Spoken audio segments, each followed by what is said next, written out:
Hello and welcome to the Can Creative Live Show. I'm Nathalie Banex and I'm here every Tuesday at 4 o'clock on Channel Radio. This show is entirely dedicated to the world of art and culture in Kent, with features and interviews about the lives and work of creative people in the county. You can get in touch with us with Twitter using the handle Kent Creative Art. We have a hashtag for the show, Can Creative Live Show.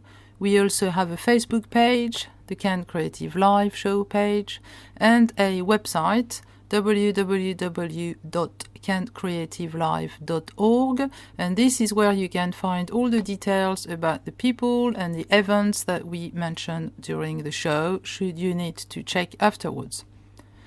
This week, we are going to play a couple of features for you. One about Margate House, a fairly recent place for the art in Margate, created by Lana Van Zeta. And then we'll go to Maidstone for the private view of Thank You Ma'am at the Xrosspolynation Gallery, also a new place for the arts. So, Lana Van Zeta bought the former Burton's building in Margate High Street. She has transformed it and has opened it as a place for the arts that benefits the local community in many ways. She gave us a tour inside the building a few days ago. Start.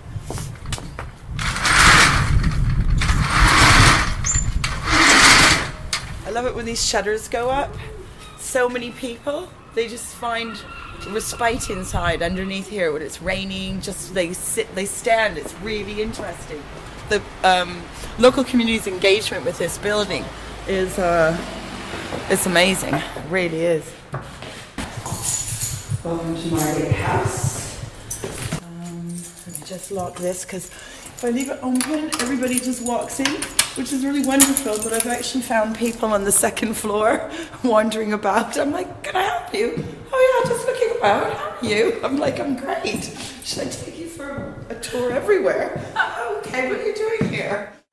It's been a real labor of love, this, but this is going to be the gallery exhibition space, so Margate House Arts, which is a CIO currently being set up right now, will be the community arm of the building. Tell me briefly about your background. That's a Hollywood blockbuster movie. My background is in the arts. I used to shoot fashion for Wonderland magazine and The Face, and in 2006 I was asked to tender on a campaign. I'd been doing a lot of just local voluntary projects. I've always worked in my neighborhood to, sort of be nosy and see what's going on and how can I get involved. So I had done a 3-year project with Leonard Cheshire, which was photography and holistic therapies, and I was asked to tender on a high-profile sexual health and HIV campaign for NHS Westminster. So I thought, well, if I was 15 and somebody was going to tell me about sex, how would I do it? So I just went into my own background. So it was all arts-based. It was an arts-based campaign. And I won the tender, and I thought, oh, I don't even know how to do this. Anyways, that campaign went on to be chosen as a case study of best practice, government office for London, SRE, core curriculum in schools, and it ran in London schools for 8 years. Teenage pregnancy rates went down year on year.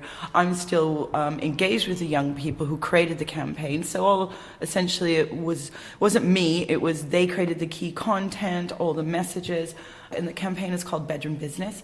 I'm presenting that campaign to the Charles Dickens School next week with one of the young people who was in the original campaign. We've got some partners in place right now, and we're looking to do a 3-year rollout of Bedroom Business, creating a new bedroom business for Kent. So that's really exciting. I just feel like I'm exactly where I'm supposed to be. I'm bringing about 15 years of experience as an arts professional, but also a grassroots community organizer who's worked right across the spectrum, from elderly disabled to kids in gangs. I consulted, or I partnered with 20 other groups and Ipsos Mori to map the Hackney disturbances. And I think that I've got a lot to offer in terms of how to engage, how to make real change happen because of all of the work and the successes that I had in various different campaigns all through London, and how to engage young people. And so I think the building it's what probably I needed so that we can roll out all of these different initiatives. So we're leaving the gallery space right now. Downstairs we have a basement, and we're just looking at how we're going to use that. We're looking at possible music studio because it's got its own exit, and we're going into the back offices, which are functional at the moment, but we see this as being a small media center here, so have film edit suites, photography, and that will be Margate House Arts CIO's headquarters.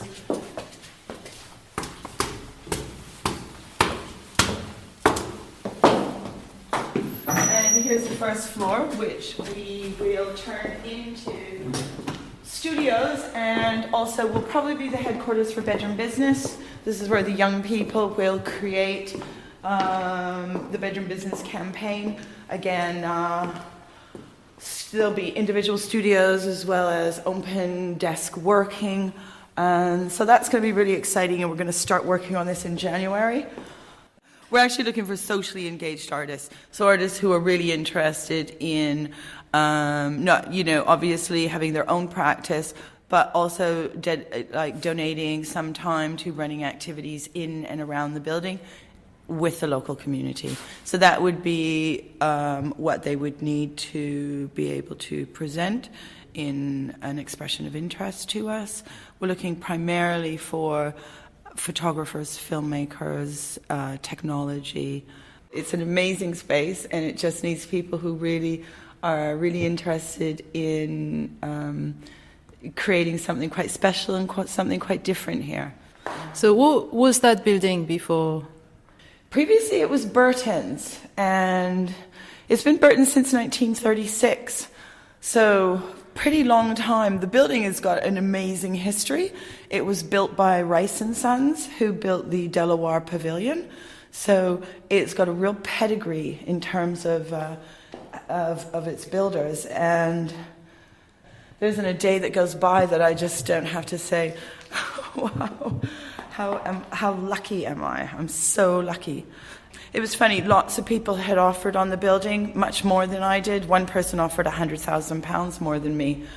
But Arcadia Group, who, unbeknownst to me at the time, were the owners of the building. You give them a business plan, which I thought was the most bizarre thing. So when I offered on the building, they said, could you please submit your business plan for the building? I thought, pardon? I thought, what a weird request. I said, okay. It's not really finished. He said, it doesn't matter. Can you please send it over? Because it needs to go with the offer. I was like, how weird. So I sent it. And he because came. that was to purchase the building. Yeah, to purchase. I needed to supply them with my business plan. He came back a week later, because the board, I think, were meeting every week. And he said to me, they've accepted your offer. They were looking for community use for the building. That's why your offer's been accepted. I was like, oh my God, amazing. Yeah. So that's it. I purchased the building in August 2014, and I essentially watched the building over the winter because there was a lot of water ingress. Every window was broken. I literally, when I got it, I actually came in the building and sat down and cried. I was like, what have I done? Oh no. It had, over the year that it took for the exchange to happen, it just got worse. It was, I thought, oh no. But yeah, it's been really fun. The local community have really been instrumental in breathing life back into it. So again, I've hired all the guys up and down the street, made Gary one of the town homeless, scraped the windows. Another guy, Mick, who was homeless in front of Woolworths for a really long time. He did a lot of work in here, and I think that really helped him, because he was then able to go on and get a job afterwards. So he would first come for a couple of hours, then a little bit longer, because he was on methadone. His life has completely changed, and it's exciting to be able to be in a position where there are things that can help other people move on in their lives. And I think the building offers so many opportunities for that to happen, So yeah, so the work began in probably about March, and worked all through the summer to strip it out, clean it out, paint it. We're not there yet, but we've certainly, we're getting there. Yeah, it's really positive. It feels like it was a really big, scary thing, and it was a real eyesore on the high street. And now I think everybody just keeps coming up and saying, oh my God, the building's so beautiful. It looks amazing. Can't wait. And obviously the small events that we've done, a play on human trafficking, the Tribes Project, and the upcoming Risky Margate exhibition has been really positive, and we've had really great attendance, and people just saying that, how much they've enjoyed themselves. And I think that's really what this space is meant to be, a place for people to learn new things, but feel comfortable, feel at home here. What's that in the middle of the room? Is that I can't say it properly. Everybody laughs at me when I say it. Well, wait until I say it. So, in the middle of the room, we have a snooker table. Yeah, I call it snooker. They all laugh at me. That's not how you say that. We do. This is a really, really infamous club, the Regal Snooker Bar. The thing with Burton's is they always had a relaxation place for all of their staff. And so in every Burton's across the entire country, there's a snooker room. And there's only 2 in the country that have a dance hall. So this building has both the dance hall on the top floor and the snooker room in the middle floor. Next to the bar. Next to the bar. I have my own bar and snooker room. The whole room actually had all this wood paneling that you can see behind the bar. The whole room was done in wood paneling, in carpets, and we ripped up the carpets and the thing to find this amazing original parquet floor. It's actually got original parquet flooring on all 3 floors. It's unbelievable. Fantastic. I do want to keep elements of it, so we're going to keep the snooker table so that there is that sense of relaxation and play within a working space. And we found that old sash window hiding behind the panels. So that was a real find. Yeah, I love it. When I first started and I pulled some carpet up to one corner and I was like, and I went running all over the whole place like, oh my God, it's everywhere. I just love this wall. It's all the old snooker players, and many have come up and told me stories. And so we'll have a fundraiser and raffle these off for the space. Lots of people want the images. So they're really old images. People know people who are in them. And there's already been some excitement around getting some of the memorabilia from the snooker hall and allowing the people who this was their life to take pieces of it and keep them. We've got actually 2 universities working with the building right now. So we've had the Royal College of Art, Masters Interior Design. They stomped about 50 students, and 4 students have been assigned to the building. So they'll be working with the building over a year. And I'm really excited actually to see what they come up with. I don't really want to do too much. I kind of stopped at that point and went, wow, what are they going to do? So their project is reimagining spaces. And then the Kingston University also approached me because they're doing, the Royal College of Art is doing 6 sites across Margate, really big project. So they came last week again with another 30 students, and the students went all through the building, mapping the building photographically, measuring it. So it's going to be really interesting. It's really great that actually the building can also be used for educational purposes, because that's really, I think, it just adds another dimension to it, which I wasn't expecting. And thank God I don't have to think, what color should that wall be? They can work it out. What is your business model to make it sustainable? Essentially, Margate House will be a social enterprise in that we will rent the gallery space for workshops, gallery exhibitions, and then the middle floor we're looking at turning into studios. So those will be rented also to run various programs that we have that we will apply for grants. We'll do fundraisers. We're looking at the top roof being a pop-up art space for film and cinema and summer pop-ups. So there's lots of big plans kind of that have been bubbling. There's quite a detailed business plan for the space that I've spent a lot of time on. We've got lots of really exciting opportunities that are going to happen inside the building in terms of engaging with local businesses, engaging with the local community, creating job opportunities for young people and for the local community. So far to date, we have done a 6-month project with Turning Point, which we're going to have an exhibition starting next week, but we can come back to that. And we've got BSL, so we're going to try to get Margate's High Street signing. So we're working with the deaf school. Really excited about that. It's actually the first time that the 2 young deaf facilitators have ever had a job. So they're getting paid to do a 10-week course. I think for me, the real thing about this building is being able to have people come in and move into some type of employment. That's always been at the heart of how do we get people engaged in the creative arts or get them engaged, work with their soft skills, get opportunities for young people or older people to re-engage with how can they work, how can they make money. There's a woman in the Risky Margate project, and I think it's been groundbreaking. I think she's been really stuck and coming here week after week for 6 months. And she's really well educated. She's taught at Cambridge. But, you know, when you sort of change your life and all of a sudden you're without your support group, you don't really know what to do. It's really hard. And she came to Kent Creative Live. Now she's doing life drawing classes. She's all got a whole new lease of life. I'm like, fantastic. So it's about trying to, hopefully this will be a sort of a springboard for lots of different things to happen.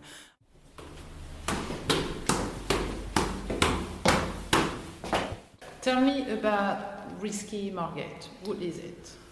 Risky Margate came about just in a conversation with the directors of Turning Point, and you know we were sort of chatting and we were talking about stuff, and it just came out. I wonder what some of your service users would do if they were to do an exhibition. I bet you they'd be, turn risk on its head, obviously coming through long-term substance abuse and alcohol. And the next thing I know, he's like, oh, we're making a project about risk. So I was like, oh, fantastic. I said, do you want me to be involved? And he's like, yeah, we're going to, we've started an art group and we're having, we've got like 10 people in the art group. I said, well, why don't we have an exhibition then if you are beginning to work on creating work? It's been a 6-month-long project and the group has met weekly. From where they came from and where they are right now, it's just been a real change. There's been massive change, and also not at all what I expected. I was really pleasantly surprised by where we've come to from what their earlier kind of ideas were about risk and how would they show risk and what does risk mean to them. And I think everyone will be quite surprised. Through this project, we've looked at how they present their work. They've, small crits about the work between them. Then we decided, let's open it up. Why don't we open it up and get more people, get more of just a local conversation about risk. What does risk mean to you? The amazing thing about the Turner is that you can, do a little fringe events, create a conversation about what they're showing. I mean, it's an amazing space for Margate to have and for artists to be able to engage with. So that was initiated by Turner because of their risk exhibition.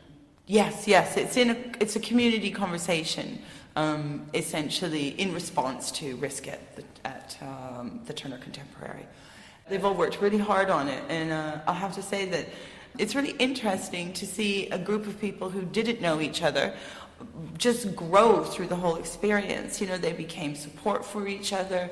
They, you know, have become friends. And, you know, one of the painters, because he has bipolar, so he creates a beautiful piece of work, but then he goes over it again. So another person who is possibly the most disengaged, I think is what Turning Point said, has become like the taskmaster. That's what I call him. He goes and gets the work, makes sure, no, I've got his work, don't worry, it's perfect, before he redoes it. So it's been really fun. I think the group has been, it's been a really good project. I'm really pleased with it. And one of the service users who I said, again, she's curated the show. She's done a really nice job. I think the show is very cohesive in terms of it's got a really, really good feel to it. So I think we've got a really nice exhibition. There's the Deaf School got involved in different groups from different other charities, from Porchlight, as well as local Margate artists. So I think it's a really nice coming together of all different voices. I think it's really great to see people creating work and feeling really positive about that their lives actually don't have to stay stuck in that space, that they can move on from that space. So have you found out on a few occasions that actually art or the way people express themselves with some form of art can be helpful? Yeah, I think art's something that no one else can touch, you know. It is your own creation, and I think that which I found really interesting about this exhibition is that because where we started from was this, oh, I'm going to show, like, I can do, you know, risk is like people in an alley, and none of the work actually represents any of that. So underneath all of those layers of, you know, abuse and all of the other underpinning things that drive addiction, of shame and guilt and things, there's this beautiful space, and that's where they've created their work from. And did they get any kind of guidance to produce the work? We worked with them, but I think they created their own support group. I think many, like I said, some of them were quite, you know, educated artists who obviously their lives turned around for whatever reason. And it's about sort of recapturing something that I think maybe they thought they'd lost. So when is that going to take place? Our private view is Friday, December the 4th. And so everybody this Friday, come down to Margate House, have a bit of wine, check out the local buzz. And it's going to run for 2 weeks, Thursday to Sunday, 11 to 5. After Risky Margate, what is the next step? Well, we've got a really exciting project coming up in March, POW Thanet, which is Power of Women, and that's for International Women's Day.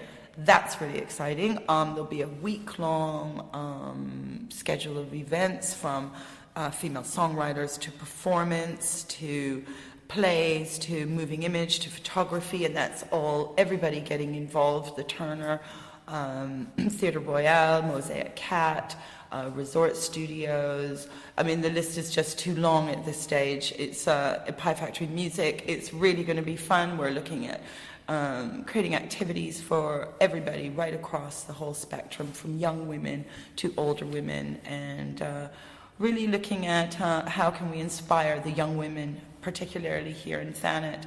And bedroom business, like I said, again, that's going to be another initiative, so that will go forward in September next year, and that will be a 3-year bid to start with, but there's so many other aspects of bedroom business that will come into play, and that is going to be, again, really exciting. And I think for me, I've got my hands full with those, really, and I hope that obviously, when we do a public call out for other artists with socially engaged practices, that they bring lots of other exciting projects to the building or create projects in the building that, you know, just takes us forward. Welcome back. You're listening to the Can Creative Live show on Channel Radio. We've been listening to a feature about Margate House. As you probably heard, it's a very interesting place, so keep your eyes and ears open for any news about it. And remember that the Risky Margate exhibition is at Margate House from the 4th to the 7th of December. The address is 3941 High Street in Margate, postcode CT9 1DX. The entrance is free and you can check details on the website www.margatehouse.org. We are now going to have a short break, and after that we will play our other feature and we'll have some music too. Rift Research and Development. Tax rewards for innovative small businesses. riftresearch.com. Find suppliers and quote for work with local Kent businesses at supply-my-business.co.uk. Welcome back. And now we're going to Maidstone, where the Xrosspolynation Gallery has recently opened. It aims at promoting cross-cultural exchange through art exhibitions. I went to the private view of their current show, Thank You Ma'am, which features the works of artists from several countries around the world, with Nigerian artists leading the way. The founder of the gallery, Ravinder Kalsi, also wanted to pay tribute to Her Majesty the Queen for her role in the Commonwealth countries.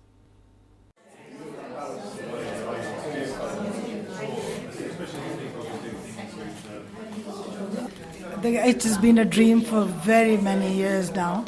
And for that, I went back to university and studied 3 years to do my international practice and masters. I come from Uganda, and I've had lots of difficulties here as an artist to promote myself. But now I've been here for 42 years, and I still find it difficult. But I found these are very, very talented artists. And I was telling them my experience. So he says, I have the same problem. So I said, this is your home. I created for you. This is your home. So it will be a multicultural home. And they are going to be exposed here and taken to a level where they belong. That is, I feel they belong to the Royal Society level, and that's the level I want to take them to. This is the platform from where they can go into art freeze, they can go into something so they get recognition. And this is also the platform where all my connections will recognize, yes, they have launched themselves. But today in the CNN, Art Africa is 200% investment you get. And they have said it's better than investing in gold. So I think I'm at the right time with the right people. So he's a very good friend who always gives me encouragement and very spiritual. And he is an accountant and a lawyer, and he's behind. And this, of course, this is the vice president. I've got the president somewhere here. The artists, I've got Uganda, I've got Jamaica, I've got Trinidad, I've got Nigeria, I've got India, and next month I will be having Italy, Italians and Chinese. These are the international artists. Local is Kent. Excellent. Kent. So they will be gelling in together, the local and the international artists. Perfect. And how often will you have exhibitions here? We're planning to have once a month. Exhibitions once a month, and we'll have rotating, giving an opportunity to other artists. But the host in-house artist will be the Nigerian artist. Then I've got an Indian artist who's coming in the month of May, and he's bringing in 4,000 paintings. He's an Indian, and he's looking to break the record of Europe number of paintings. He's broken the record Guinness Book in India and Limca. He has gone into this year's Louvre Gallery. He has been invited by White House, where Obama is having an exhibition on peace and spirituality. So he's very high-flying. He was given an exhibition in Saatchi, where he sells very well, but he denied that because he wanted to come here. So what's his name? Baljit Chadha. Though that is his work, that's his work, that's his work. And you see, you have upstairs, we've got a table with all the history and everything. Have a look upstairs. Then you can see all his certificates, this and this. So he's the most acclaimed artist I have here. There's one lady there who has passed away, but she was commissioned by the Queen to do a portrait, and she belongs to this society. Ravinder said you support her a lot. Yes. In which way? I share the vision and the passion that Ravinda has for this work. And I've been going along with her to make sure she's kept going on. I'm Gori Olushina Daniel. I first heard about this vision when it was in Ravinda's mind. She had this real heart to not only promote our own art, but also to actually give back to the community. So this was some 5-6 years ago. So for me, getting here today and seeing all of this is just seeing Ravinda's vision become a reality. And what I love about it, it's not just about her. It's really about how she can use her wealth of experience to lay a platform for other people, to tackle challenges that all artists face, so that they can get better exposure and just a platform to promote their art. So you can imagine how amazingly proud I am just to see that she stuck with it and made it happen. My name is Chike Azonyi. I'm the Vice President of the Nigeria Art Society UK, and we are trying to see how we can collaborate with Xrosspolynation Gallery with Ravinda, and to have more exposure of our works here as well, and also to see how we can assist in developing what she actually started. It's a very beautiful gallery, and we are happy to be part of it. Yes.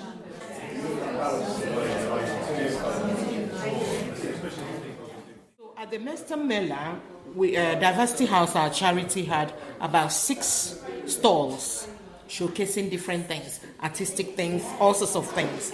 And whilst we were there, Ravinda, the owner of this gallery, came to us, one of our stalls. So she saw me and she said, she really wants to collaborate with us. That she's read our website, she really likes what we do. I know part of what we do to address social inequalities, we believe that heritage, cultural heritage, artistic work is important in bringing people together. So we had a series of meetings with her, and we agreed to support her, to collaborate with her, and hence, that's how we started. So the first collaboration was to celebrate the Black History Month, which we did last month, and there was over 100 people here. It was wonderful, it was beautiful. And after that meeting, she now said to me, can we do thank you, ma'am, to toast the Queen on the 63rd anniversary on the throne. And I felt, wow, that's a good thing, because in Swell already, using our heritage project, we've been doing, looking at the British monarchy system governance and comparing it with an African one, and looking at, that's a queen, the Idia Iyoba of Nigeria, and the Queen Victoria and Queen Elizabeth. So we've been looking at that already, and so that really works very well. So what we intend to do now, after today, will be to start to sustain the kind of relationship we are building already.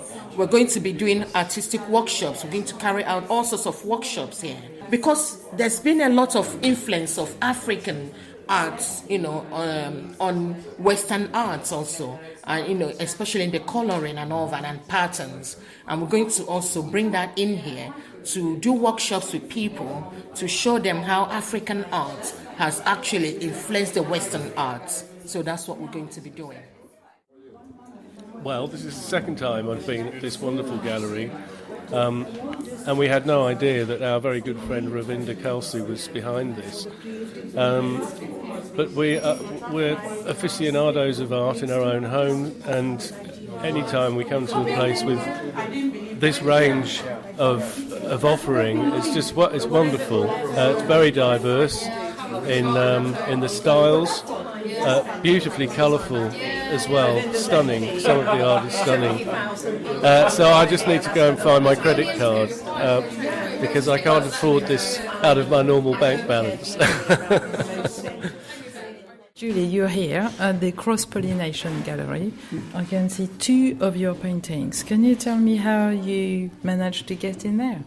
Well, it started off with me meeting Christine Locke many years ago, and I've done artwork for Christine on and off throughout various times, doing sketching at different conferences and things like that for her.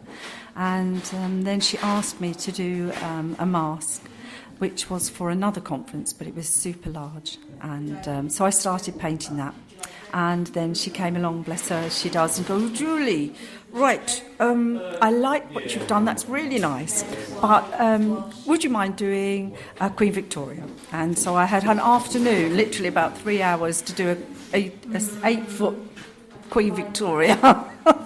So I said, well, if you get me a picture, Christine, I'll try my best. And she gave me some wood and said, can you paint on that? Because that's all we've got. And that's how Queen Victoria came about. So she's not really finished. I class her as more of a sketch rather than a fully flown, all singing or dancing picture, really. So she looks a bit solemn, doesn't she? But then she was.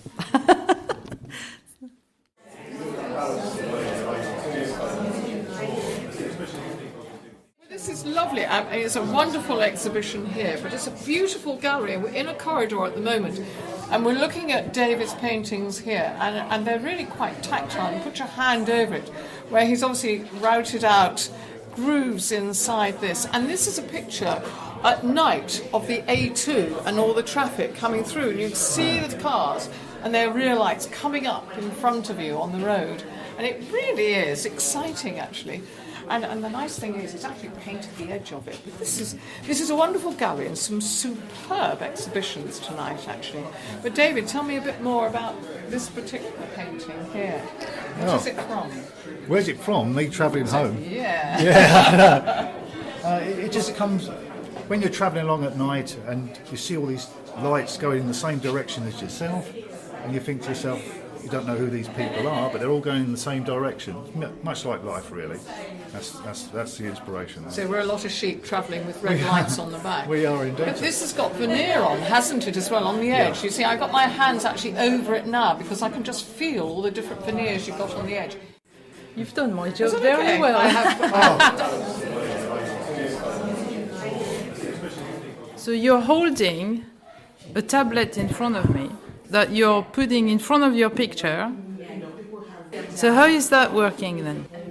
It's a 3D model. It's fully 3D. Can you explain without revealing a secret? Okay, this is augmented reality. So this image is linked to this digital content, and when I tell the app to trigger the digital content, it does. Kind of the 3D model. Effectively, the 3D model always exists in front of the picture, but you can't see it unless you're looking through the lens of the camera. Is it something you do often and a lot of? Yes, this is basically what I pretty much do all the time. This is kind of everything I do. We started doing it a while back when we went to Munich for Inside IR, which was the largest augmented reality conference in the world.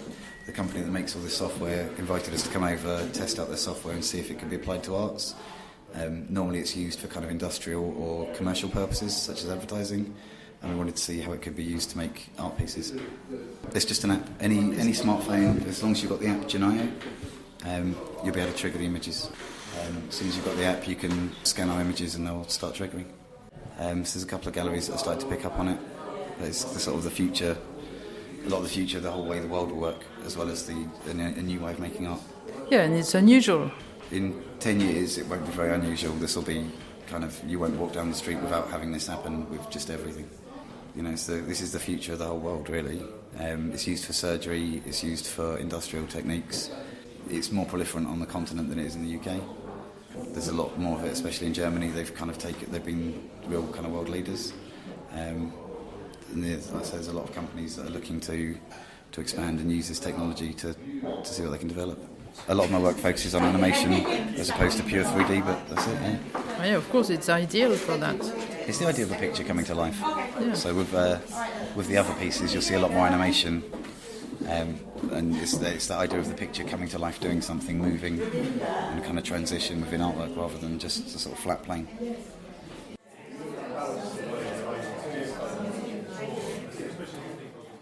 She's given us security.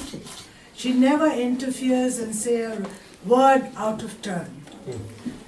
And the best part about her is, when I go abroad, which I've been traveling a lot, everybody loves her. And because of her, they love me. You see, you come from Britain. You come from Britain, so I get a VIP status. Thank you to the man.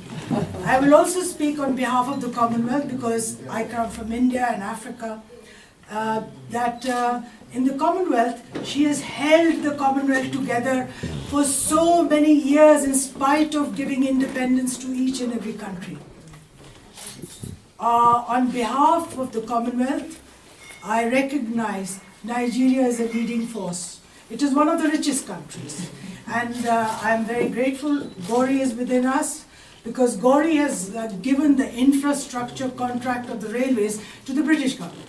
And I am delighted, I am absolutely over the moon that when I asked him, I said, I know what to do with a paintbrush, but I don't know how to count the pennies. Can you help me? He says, that's just up my sleeve. So, and I also have the privilege of knowing him for the last 20 years. So thank you so much, Gori, for stepping in, because I do realize that I am past the sell-by date, but I do not believe I'm past the use-by date. So I'm still not past the use-by date, and when the time is right, then Gori will ask me to step down, and Gori will organize it in such a way that a cooperative of the artists will take forward this legacy forward under his wing. The British people and the Africans and the Nigerians in particular has been in a very long-term relationship. We've contributed both ways. The British have contributed to our lives. We've contributed also in the lives of the British people, their economy and everything, and we keep contributing. So, you're saying the right thing. We all need to come together to help to fight so that arts should not be, erased from the curriculum of schools. What will our children be without arts? Anyway, so I will now just stop, because I am known for going on and on and on and on. I'm known for doing that, so I need to hold myself back. And in so doing, I will want to invite you, ma'am, as the representative of the Queen this month, to give a toast, to say, thank you, ma'am, for all you've done. I certainly will. But before I do that, I'd like to say, and you've heard so many times tonight, that the Queen is a great supporter of the arts, a tremendous supporter, all over the Commonwealth. And it was a great treat for me to be able to see the Queen in first-class stamps come alive with ICT. I've never seen art quite in that way before, actually, and I know you're hiding it from quite a few people. Just step to one side. Oh, yeah. It's right in front of it. It really is the most amazing way of using art, as so much of this exhibition has been here tonight, actually. There's been a tremendous diversity, and that's the right word to use for art as well as for people, and cross-pollination is the exact partner word to go with it. So I wish that someone more important than me could have been here tonight, because she would have valued this. She values speaking to people locally. She would have valued the artwork that you've shown tonight, all of you. Thank you so very much for giving me the opportunity to pay tribute to all of you. So let us raise our glasses, shall we?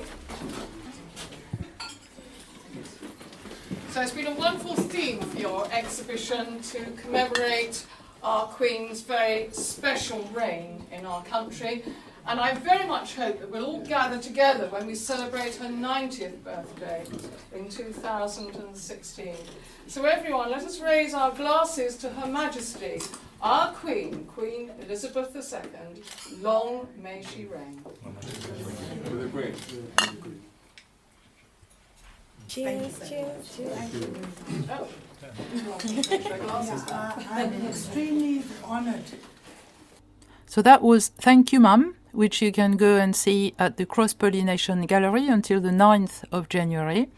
The address is 34 Starnes Court in Maidstone. Postcode is ME141EB, and the gallery is open from Monday to Saturday from 10 to 5. Now we have a track for you from Ruse Radio. It's called None the Wiser. The lyrics are by Toby Hawkins and the music is by Toby Hawkins, Ali Goss, Claire Goss and Czech Harding.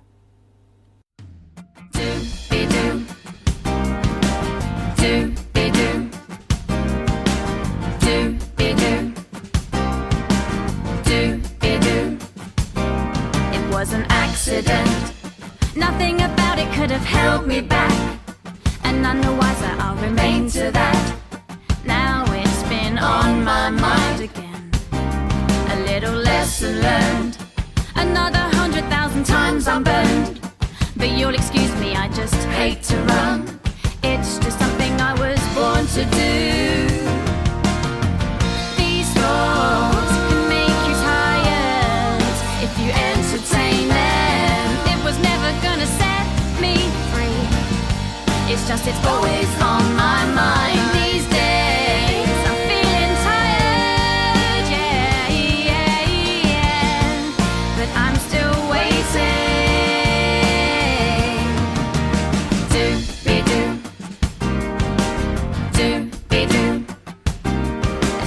Fool I've been. I never meant for it to fall to me. But you'll forgive me for my failing. You always, always do. These thoughts can make you tired if you entertain them. It was never gonna set me free. It's just it's always on my mind these days. I'm feeling tired, yeah, yeah, yeah. But I'm still waiting. The truth is, what I did will always undermine me. But they say the truth will set you free.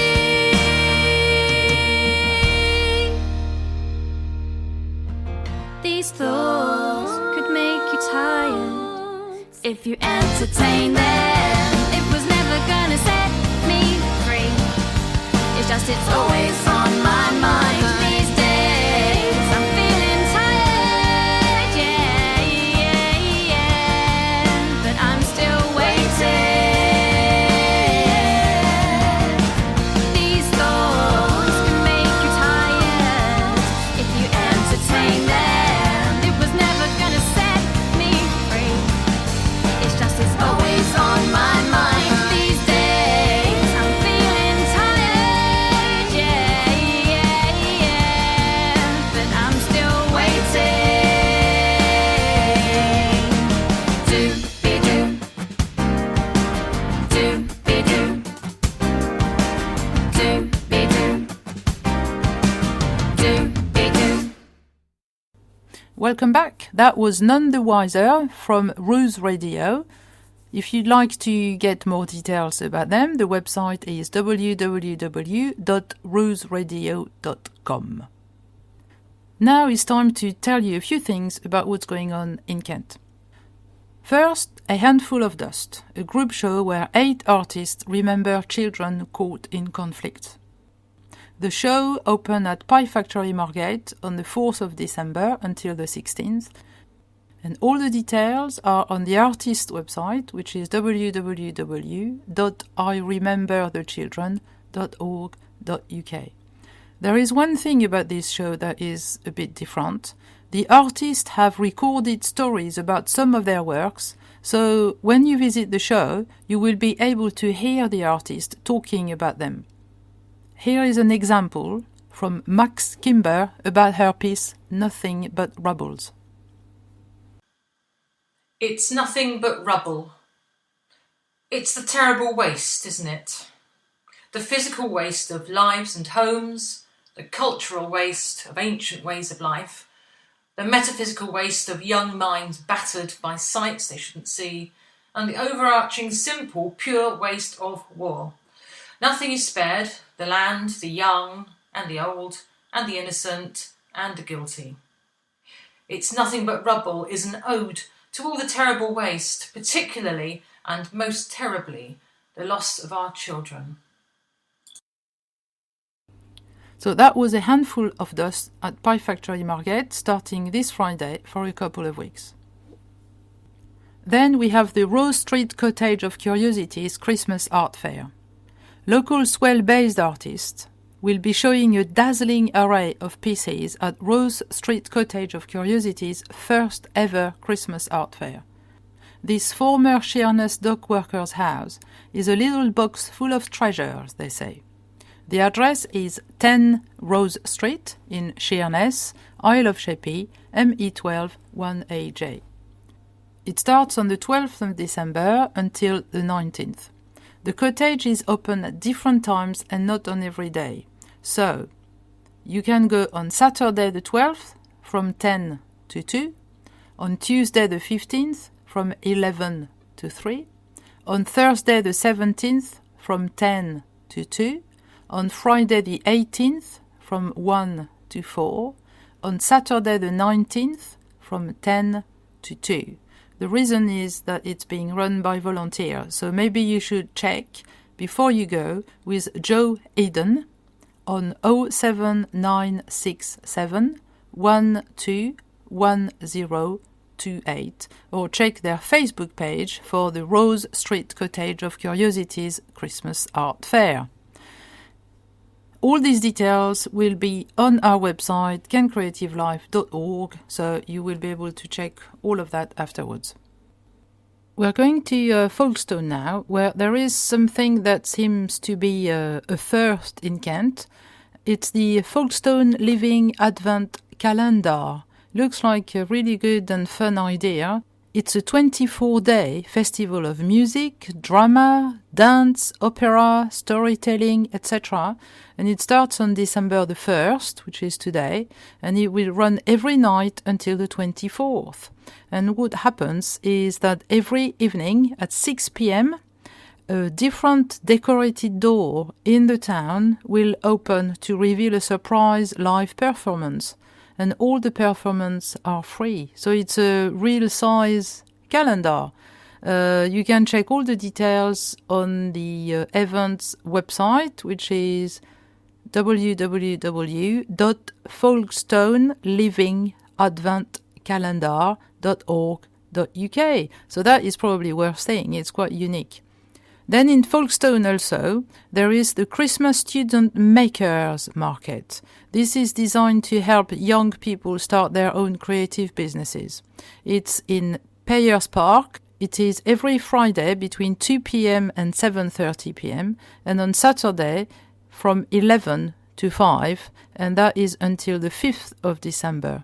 So there are street markets that offer creative young people free stalls to show their work and also training to help them with their business. So that is also a good one to support. Then we move east, and in Faversham there is the Creek Creative Craft Fair. That is on Saturday the 5th and Sunday the 6th of December between 10 and 4. And Creek Creative is 1 Abbey Street in Faversham, and there will be jewelry, pottery, glass, cards, soaps, all sorts of original Christmas gift ideas. The website to check the details for Creek Creative is creek-creative.org. Now we're going to the Beanie, House of Art and Knowledge in Canterbury, that has a few things going on. There is May the Toys Be With You on Saturday the 5th of December, and it will be until Sunday the 6th of March. It's in the special exhibitions room, and it's an exhibition of vintage Star Wars toys and cinema posters from 77 to 85. So that could be an interesting one for a whole generation of Star Wars fans. Then at the Beanie also there is an exhibition about Peter Firmin's work, so Firmin and Postgate, the making of small films. That is until Sunday the 28th of February. It's in the drawing room in the Beanie. So this is an insight into the pre-CGI animation films, and it's probably worth seeing as well. Then with Christmas coming, There is a family candlelit carols in the chapel event coming up on the 19th of December at 4 o'clock. Organised by Tonbridge Roundtable with Tonbridge Philharmonic Society, singing a wonderful selection of old and new carols. All proceeds will go to West Kent Mind and Community Sports Equipment. There will be mulled wine and mince pies after that for a small donation. You can get the tickets from Tonbridge School box office, which is at Tonbridge School Chapel. The price is £8 for adults, £4 for children, and the under 5s go for free. We are now getting to the end of the show. You'll be able to listen this show again on the Channel Radio website, which is www.channelradio.co.uk, and after that on the Ken Creative Live website, which is www.kencreativelive.org. We will leave you, though, with another piece of music from Arcalia called Broken, from their album Wrap Your Bones. So goodbye, thank you for listening, and see you next Tuesday at 4 o'clock on Channel Radio. Bye!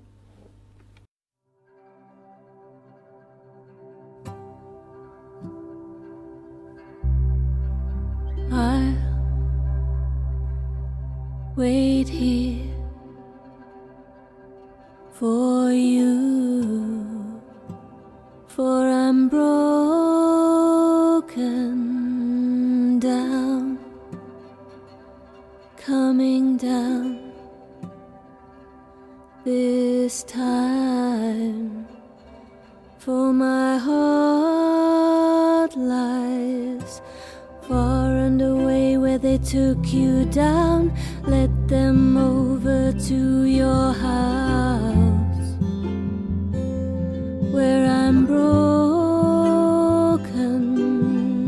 down by the people if they let you breathe. Don't give a damn if you still can't see. See, my heart beats for you, have become all I lost and all I hoped for, but I must carry on, always one, never broken. Run to the lobby where I saw you try. Don't give a damn for your reasons why I'm broken. Down in the valley where the church bells cry, I'll lead them over to your eyes. I am one. I am one.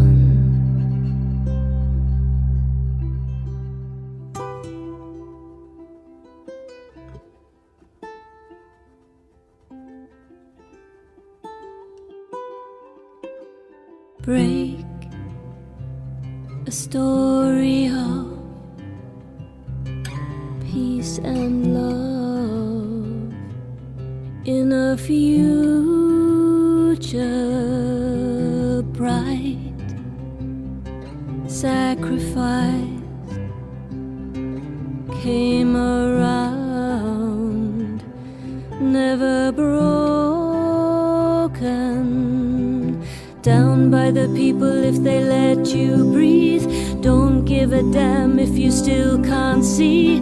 Traveling a street that I did not know, wheels like tongue to the winter low. Down in the valley where the church bells cry, I'll lead them over to your